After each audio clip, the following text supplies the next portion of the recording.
Well, hello guys. Now our definition is simple ring. What is simple ring actually? Simple group हम already पढ़ चुके हैं, तो आप थोड़ा सा इसको रिकॉल जरूर कीजिए कि सिंपल ग्रुप क्या होता है और सिंपल रिंग क्या है। सिंपल रिंग हम उसको बोलते हैं कि जब किसी रिंग के पास कोई भी प्रॉपर आइडियल नहीं होता। ओके, यानी कि अगर उसके पास कोई आइडियल होता है तो वो रिंग खुद होती है या फिर जीरो होता है, यानी कि आइडेंटिटी वाला सेट होता है, अदरवाइज इसके पास कोई और आइडियल नहीं होता। अब आपके माइंड में आएगा सर आइडियल क्या होता है, तो if R has no proper ideal is known as simple ring. तो आइडियल किसको बोलते हैं?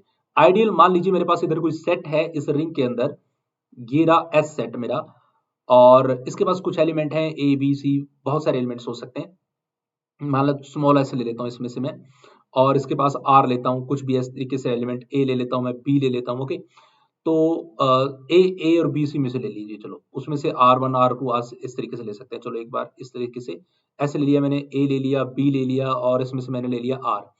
तो ये जो एस सेट है, ये कंडीशन ये है कि अगर आप लेते हैं दो एलिमेंट, एक ले लिया ए, एक ले लिया बी, और किससे ले लिया आपने? एस से, तो कंडीशन ये है कि इन दोनों का जो माइनस होगा वो भी एस के पास जाना चाहिए। पहली कंडीशन ये है, ठीक है।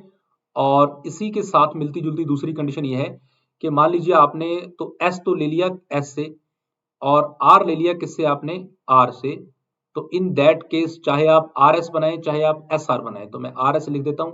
तो ये जो आर एस है ये भी आपको किस में जाना चाहिए? एस में जाना चाहिए। आप इसको एस आर भी बना सकते हो, क्योंकि आइडियल दो टाइप के होते हैं, एक लेफ्ट आइडियल एक राइट आइडियल। जब राइट साइड से एलिमेंट मल्टीप्लाई करता है तो राइट आइडियल बोलते हैं, जब एलिमेंट लेफ्ट साइड से मल्टीप्लाई करता है तो लेफ्ट आइडियल बोलते हैं। इस आइडियल्स के ऊपर मैंने ऑलरेडी लेक्चर दिया है बच्चों, उसको आप देख सकते हैं। तो ये होता है आइडियल।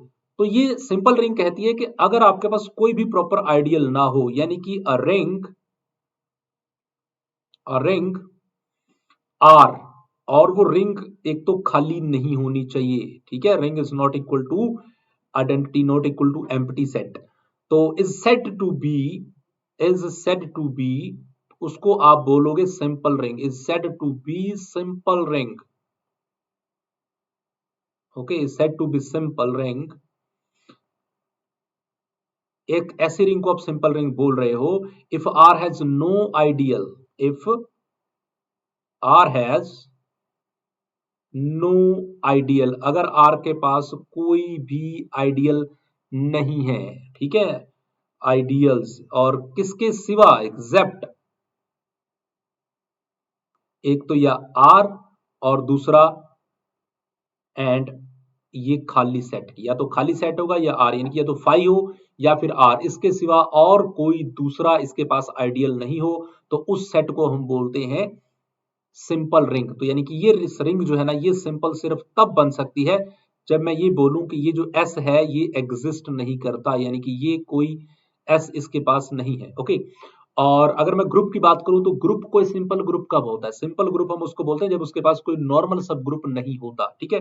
तो दो बातें हैं, जब मान लीजिए कोई एस एस जो है ये कोई नॉर्मल सब ग्रुप है, किसका नहीं है? जी का। जी के पास कोई नॉर्मल सब ग्रुप नहीं है, तो ये होता है जी इस केस में सिंपल, ठीक है। कोई ऐसा नॉर्मल सब ग्रुप नहीं है जी के पास। और अगर S NOTA ideal, S is NOTA ideal, ideal को मैं ऐसे लिख देता हूं, एस इज नोटा आइडियल, तो इसको काट देते हैं, किसका? आर का। अगर एस कोई ऐसा आइडियल है ही नहीं आर के पास, तो ये रिंग बन जाएगी क्या? सिंपल। तो रिंग सिंपल बनती है आइडियल के बेस पे, और ग्रुप सिंपल बनते हैं नॉर्मल सब ग्रुप के बेस पे। तो आई होप सो कि आपको याद रहेगा, क्योंकि अगर हम एडवांस सब्सट्रैक्ट अलजेब्रा पढ़ने जा रहे हैं तो ये छोटी छोटी चीजें बहुत बहुत अहमियत रखती हैं दोस्तों। तो bye bye, thank you so much.